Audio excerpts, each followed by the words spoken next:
당신이 찾던 무서운 이야기 고비의 TV.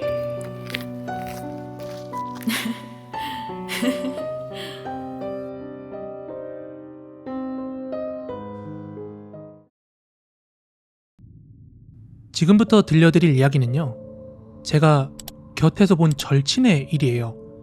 정확히 말하면 절친이 아니라 절친의 언니의 일입니다. 저한테는 알고 지낸 지 15년이 넘은 단짝 친구가 한 명 있었어요. 그리고 그 친구한테는 2살 터울의 언니가 있습니다. 근데 그 언니는 굉장히 어렸을 때 시집을 갔거든요. 그 언니가 결혼할 때 제가 고등학생이었으니까 말 다 한 거죠. 아무튼 그 언니가 결혼한 뒤에 아이들을 낳자마자 이제 남편분께서 갑자기 직장을 지방으로 발령이 나게 된 거예요. 그래서 급하게 아파트를 구하고 지방으로 내려갔습니다. 근데 갑작스럽게 그렇게 발령이 나다 보니까 모든 절차를 되게 급하게 후다닥 진행을 하게 된 거거든요. 그렇게 워낙 후다닥 처리하다 보니까 이사 갈 때 부부가 같이 내려간 게 아니고요. 이사는 포장이사 맡겨가지고 미리 가구며 짐이며 아파트에 다 세팅을 시켜놓고 가족들은 한 일주일 지나서 몸만 들어가서 살게 된 거예요. 문제는 그때부터였습니다. 그 언니가 거의 매일같이 어머니께 전화를 해가지고는 엄마, 나 무서워. 여기서 더 이상 못 살겠어. 진짜 분명히 집에 뭐가 있다니까? 이러면서 울며불며 이야기를 하더라는 거예요.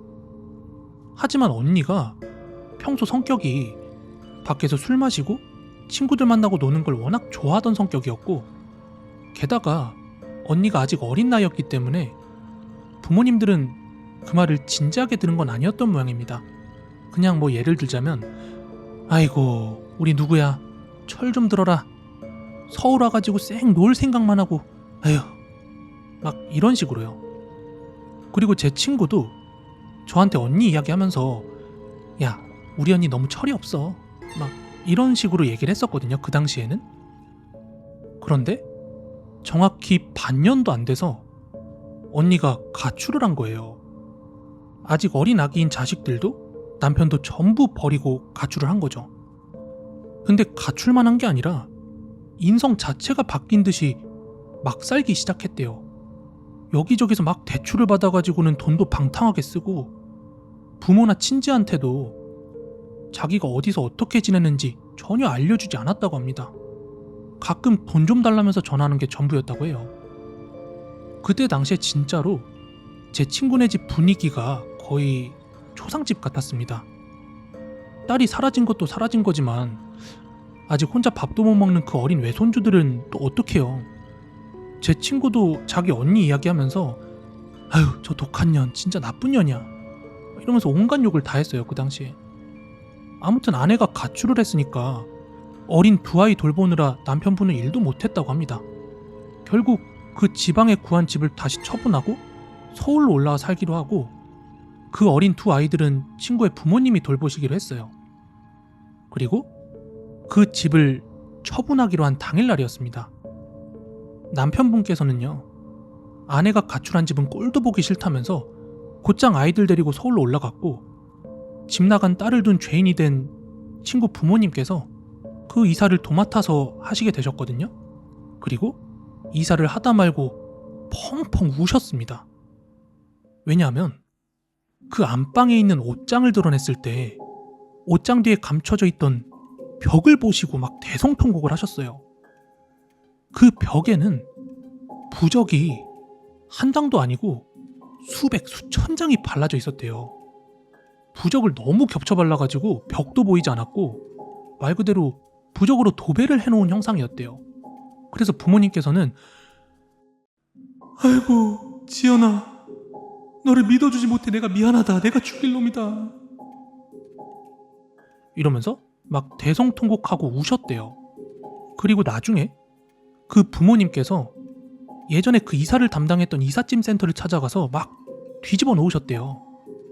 이삿짐 센터 팀장님께서도 사실 그 이사 당일 우리도 그걸 보고 놀라긴 했는데 만약에 그걸 말씀드리면 갑자기 이사를 안 하신다고 할까봐 그냥 진행을 했다. 이렇게 말씀을 했다고 해요. 아무튼 그 뒤에도 언니는 집에 돌아오지 않았고 간간히 집에 돈을 요구할 때만 전화를 했다고 합니다. 그리고 심지어 자기 자식을 그렇게도 이뻐하던 언니가 하나당 1,000만 원씩 주면 내가 데려다 기를게. 막 이런 패륜적인 말을 하고 예전에 알던 그 언니가 아닌 것 같았어요. 완전히 딴 사람이 된 거죠. 그러다 보니까 친구 어머니는 너무 힘이 들어가지고 또 딸이 걱정되기도 하니까 구판까지 벌렸대요.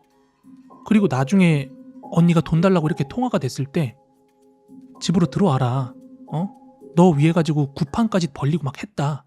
이 이야기를 언니한테 했더니 갑자기 그 언니가 아주 굵고 낮은 남자의 목소리 톤으로 내가 없는데 굿이 되든? 이렇게 말하더래요. 친구 어머니께서는 새파랗게 겁에 질리셔가지고 막 펑펑 울면서 그 이야기를 친구한테 한 거예요. 그리고 친구는 그 이야기들을 저한테 해준 거고요. 언니는 아직도 밖으로 나돌며 예전으로 돌아오지 않고 있습니다. 부디 하루빨리 언니가 제정신으로 돌아왔으면 좋겠습니다.